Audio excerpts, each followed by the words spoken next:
Hey guys, here we go into part two of Gassiev versus Lebedev.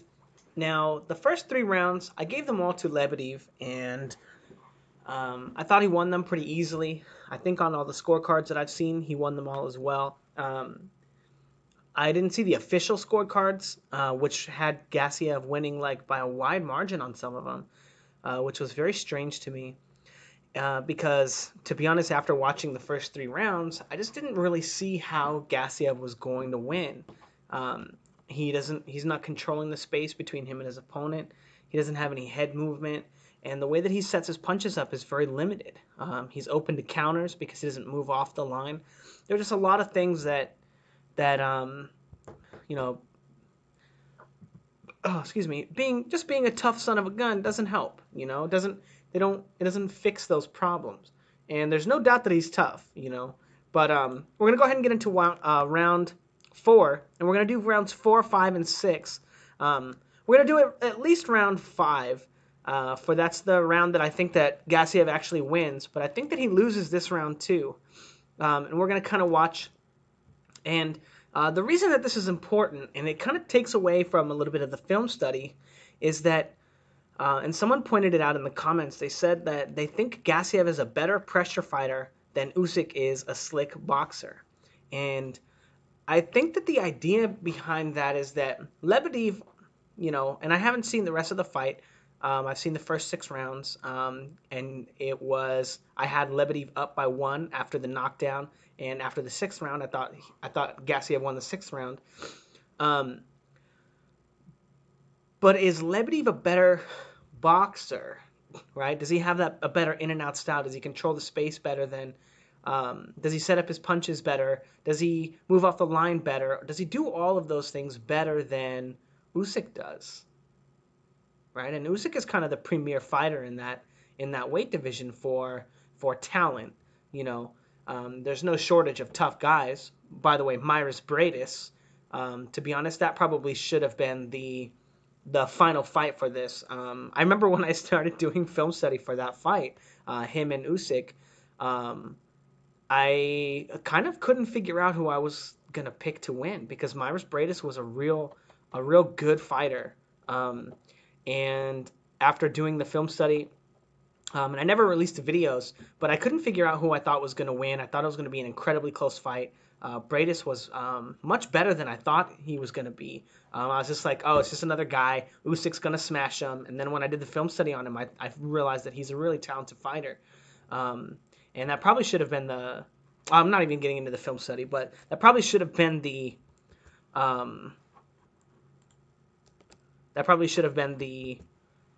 finale. Now again, some of the things that we found from Myris Bradis or from Gassiev, he's got to flash his lead hand and then attack with his right hand, or flash his lead hand and throw a right hook or left hook rather. But he always kind of telegraphs his attack with his very basic layering of it, and the way that he tries to get his opponent out of position. As you can see here, he flashes the lead hand, shoots the straight right hand, and Lebedev is miles away by the time it actually comes out. And so far, Gassiev not having a great opportunity, or not really able to land any punches, or really set up his shots very effectively. And when he does have his patterns, and again, doesn't move his head. They're battling for lead hand control, and then Lebedev is able to just sneak a shot in there while they're touching hands, while they're touching gloves on that rhythm. Boom, boom. And then Lebedev says, nah, catch him with a shot. And that's another problem that I think he's going to have with Usyk is very crafty. He's very fast, and he's very clever. Again, flashing the lead hand, stepping forward, and Lebedev says, oh, I know what's coming now, and he's able to slip it and shoot his own straight left. And that's off of Gassiev taking lead foot dominance, right? Trying to set his shot up. Now, it doesn't matter that Lebedev doesn't land. It's that he's doing such a good job of controlling Gassiev. And if they just look at how much bigger Gassiev is than Lebedev, right? If they just stood in front of each other and just threw bombs, like Gassiev is going to smash him. you know. But the idea here is that he's able to control him with the feints. He's able to pick up on his timings, and because Gassiev is so predictable, like that's one thing that gets lost on fans when you watch a fight. Like, let me see. What's like one physical thing that you've ever done, and the first time you do it, you're just like, oh, this is so hard. You know, like maybe like twirling a pencil on your fingers, right? I still can't do that shit, man. I got fat fingers, man. But but when you learn how to do stuff like that, like muscle memory stuff, the first time it's really hard. You've never done it. Oh, and then all of a sudden, you know, you're 6 weeks into your second period that's so fucking boring, and you're just like, brr, brr, brr, brr, you know, and you got this professional pen twirling trick. That's exactly what boxing is, you guys. They've seen this technique. Flash the lead hand, shoot a straight right. Flash the lead hand, throw a left hook. They've seen this in the gym so many hundreds of times that it's really easy for them to pick up on it. This is not Lebedev's first time seeing this. This is not Lebedev's first time beating this, you know, and arguably having won this fight. Again, very crafty from Lebedev here, getting back into the film study. And the rest of the rounds are going to go a little quicker than this, I promise. But flashes the lead hand. Lebedev says, oh, I'm out of position, rolls off the line, and gets away from the real power shot because he committed to a defensive movement to get away from the probe that's supposed to put him out of position, and still winds up getting out of the way of the actual attack. Again, the same timing, right? Gassiev shoots that jab, and Lebedev controls him. He sticks his lead hand out just a little bit, circles out, and Gassiev is not able to set his shot up. Again, same thing, flashes the lead hand, trying to set that shot up. Lebedev rolls it, and then throws an uppercut and catches Gassiev with it. Boom. Because he's able to time him, because he understands what Gassiev's timing is. And again, boom, Gassiev shoots that lead hand out there, and then Lebedev knows that the next attack is coming, so he's going to commit to it and throws a right hook over the top of it, controls him, and moves off the line. Brilliant stuff from Lebedev, and to be honest, it's interesting because I watched flash the lead hand and then goes for an attack, right? It's very, very basic offense from him. But after I watched the first 4 rounds, and then I saw that the next round had a knockdown, I was like, okay, you know, I can see that. I watched the next round, but I Googled whether or not people thought Lebedev got robbed or not, and Lebedev thought he got robbed, you know, which is pretty standard, right, for a close fight. You know, Danny Jacobs thinks he got robbed against Golovkin. Boom. Again, doesn't move his head, stuck on the line, eats a straight left hand. Boom. And it doesn't land the cleanest, right? But again, he doesn't move his head. But I actually agree with Lebedev so far. And I haven't seen the rest of the fight, but I definitely don't think he wins the 4th round. You know, as we can see, he hasn't really done anything. There's a good body shot from Gassiev there. And we'll talk more about that later in the 5th round when he starts making an adjustment for this move right here. Controlling him, right? And then Lebedev moving off the line around him. Again, so easy to control Gassiev. He starts coming forward, right? Coming forward. And what does Lebedev do? He takes a step back. Instead of just touching the glove and staying there and waiting for Gassiev's attack and then slipping that attack, he takes a step back and then controls him and then shoots his own punches. And again, Gassiev eating a straight left hand because he doesn't have any head movement, because his head is always on the line. Oops. Great setup from Lebedev right there. 1, 2, and notice he doesn't commit to that right hand, right? He just uses it to transfer his weight to give him a leaping left hook or right hook, and kind of knocks his head around, you know. And again, Gassiev with no head movement, right? Nowhere does his head move off the line. Does he give an angle, roll, slip? You know, he just kind of covers up. And it makes me think that Usyk is going to have a very easy time finding Gassiev. And that, combined with the fact that it's very easy to control him, like right here, when he's moving forward, right? Lebedev just throws a right hook. And what does Gassiev do when he was setting up his punches? He goes to his high guard. And then Lebedev is free to move around and do whatever he wants. Again, Lebedev on that same timing, right? He understands that Gassiev is about to commit to some punches, so he starts throwing offense off of that first probing shot. And it's not a probe from Gassiev. He's not using the information. Great job right here from Gassiev, though. Shoots that shot. Lebedev knows that the next attack is coming, so he tries to move off the line. But Gassiev making an adjustment here and lands his first really good shot of the fight, a body shot right there. And those body shots are going to catch up to Lebedev in the next round, which kind of give him some cause for winning the fight. But I just don't see it. I just don't really see how he beat Lebedev after losing the first 4 rounds. And then you look at the other scorecards.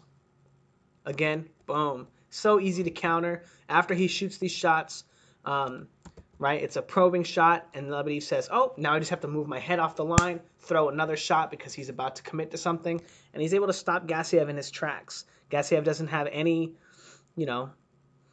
recourse, and beautiful work right here, right?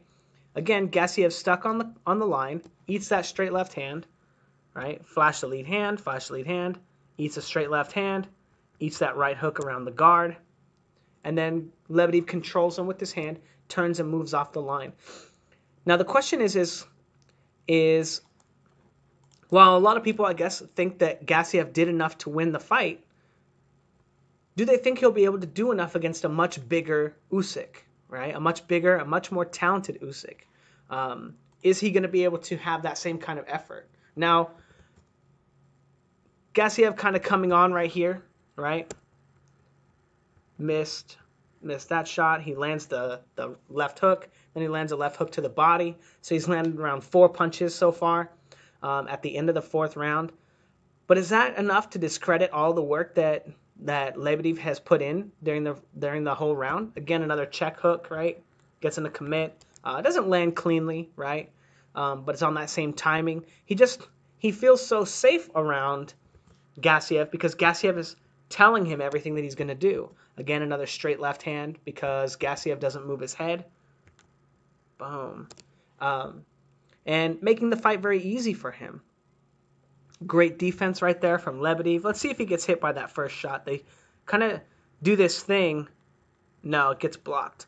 They do this thing in boxing to make the fights more exciting by changing the angles of the fight, or changing the angles of the camera when people throw punches to make it more exciting.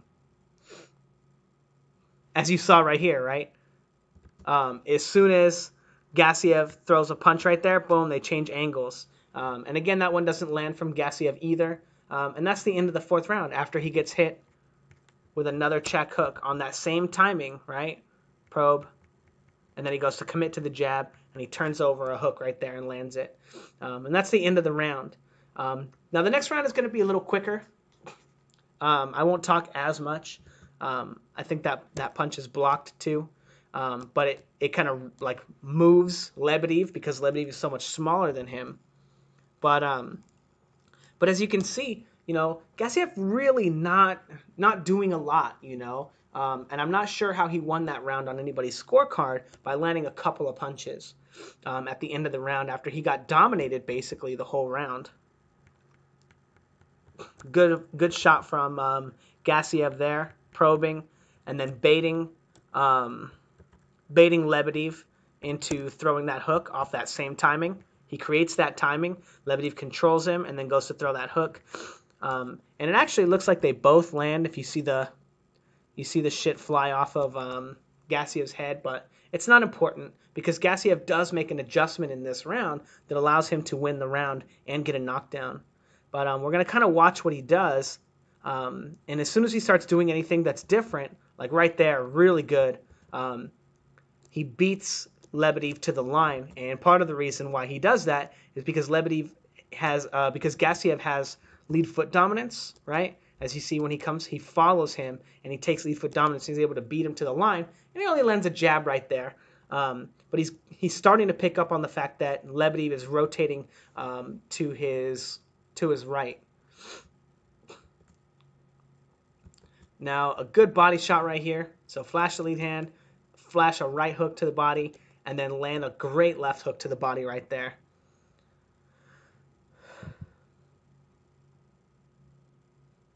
Beautiful shot right there. So if we look at what Gassiev does here, flash the lead hand, step in, and then he gets Lebedev to make a commitment, a defensive commitment, right? By closing the distance and breaking that pattern and landing a great left hook to the body right there. Just watch that one more time. Flash the lead hand, close the distance, get Lebedev to get into his defensive posture, waiting for the attack. But Gassiev has closed the distance now by breaking that rhythm. Rather than attacking off of it, he uses it to close the distance because Lebedev thinks he's going to do that, thinks he's going to attack, and then he's able to land a body shot by closing the distance. And boom, getting so close that when Lebedev starts to circle out to his right, he isn't able to get away from him. So a decent adjustment right there. And again, the same adjustment, right? He's coming forward, stepping forward, and now he's not attacking, he's not telegraphing his shot. He winds up catching Lebedev with the body shot. Now this is really interesting too because this is the silver lining on this fight. This is the only thing that I feel like can make Gassiev have a chance in this fight. And it's something that Usyk struggled with when I did film study on him versus, I can't remember who he fought, but the guy did a good job of controlling him early and throwing body shots to keep Usyk in front of him because Usyk does like to use that same rhythm and that same escape mechanism, take lead foot dominance, slip this way, and then roll out. He does this very similar thing, but his opponent was able to catch him with a couple body shots. But after that, in that film study, after he starts catching him with that body shots, when Usyk would come in, boom, he would control that lead hand with his forearm, bop, right? And then circle out and control that lead hand the whole time. So even though Gassiev looks like he's figured something out, not only did it take him 4 rounds to do it against Lebedev, and this is his trump card. This is the reason why he gets the nod in this victory, in this fight, is because of the fact that he got the knockdown.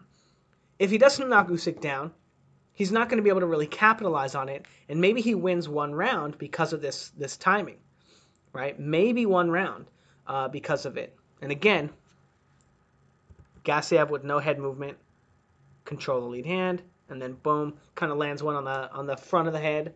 But easy shot for him to land. But is Gassiev going to be able to take advantage of that and then take advantage of the fact that Usyk, and then make a further adjustment for Usyk? Boom, great shot right there from Lebedev. Bam. Because Gassiev doesn't move his head. But is he going to be able to make a further adjustment for when Usyk has an adjustment of his own? Now, I'm going to play the round, and if I see anything really interesting, oh goodness.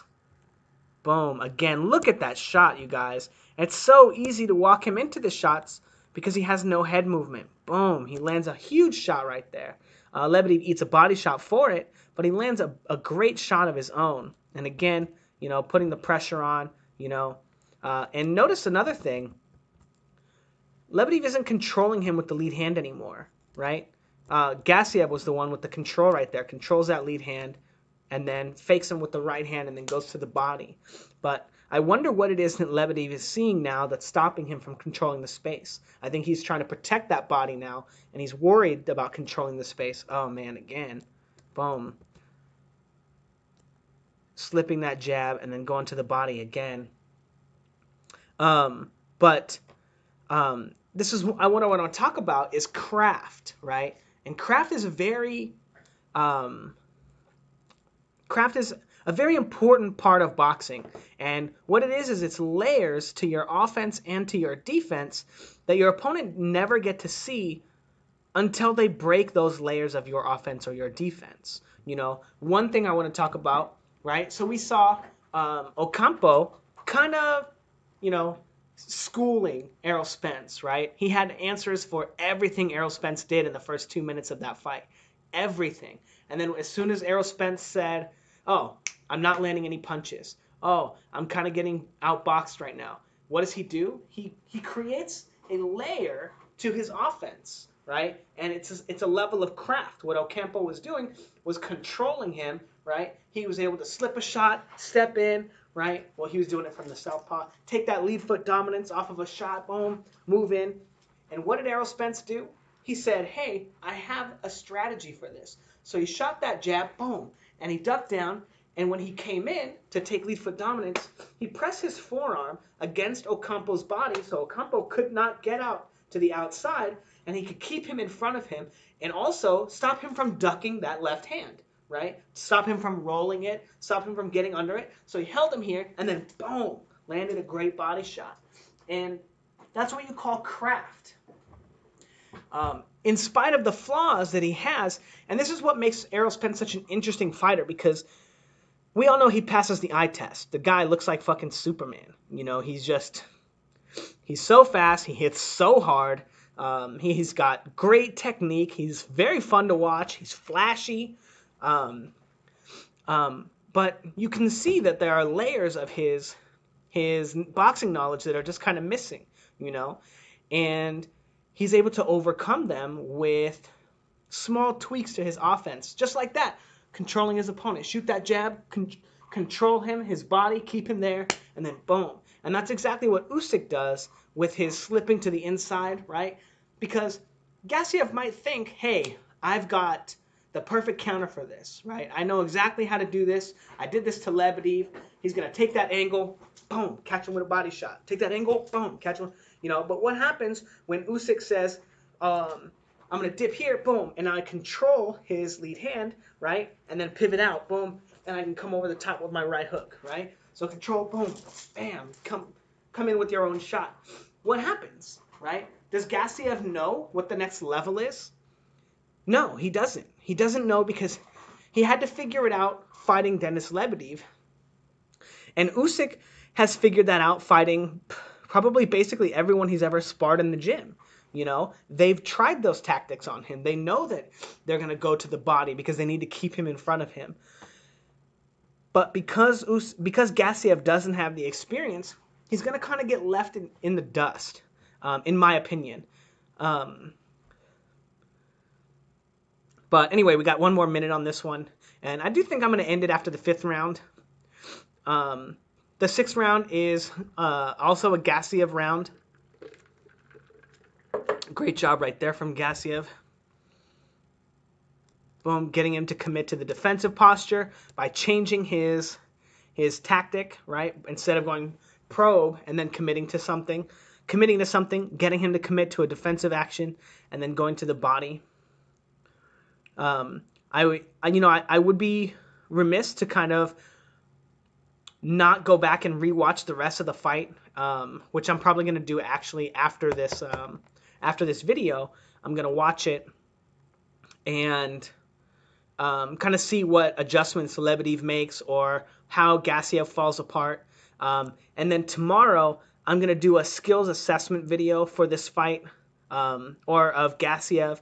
And I'm going to kind of do a short breakdown of all the things that Gassiev does well, that he does wrong, and kind of talk about his overall skill set. And then I'm going to do, I'm not sure what I'll do for Friday's video because it's only 3 videos for this week. And I have to do something for Friday. Kind of slacked off and didn't get anything done yesterday. But next week I think I'm going to start doing the Usyk videos, and I will be doing them on Myris Bradis, which is kind of a, I'm going to say it's kind of a misnomer because Myris Bradis is leaps and bounds ahead of Gassiev. That guy is just such a talented fighter. I wouldn't be surprised if Usyk goes on to beat Gassiev in smashing fashion, and then Myris Bradis goes on to fight Gassiev and beat him too, or maybe beats him for 10 rounds or so easily, and then maybe gets pounded to the body and knocked out or something. Who knows? But I definitely think he would kind of outbox him. Although Myris Bradis being a right-handed fighter, I don't really know how good Gassiev is fighting right-handed fighters. I only know how bad he is at fighting left-handed ones. But anyway, let me know what you guys think in the comments below. Yeah, thanks guys.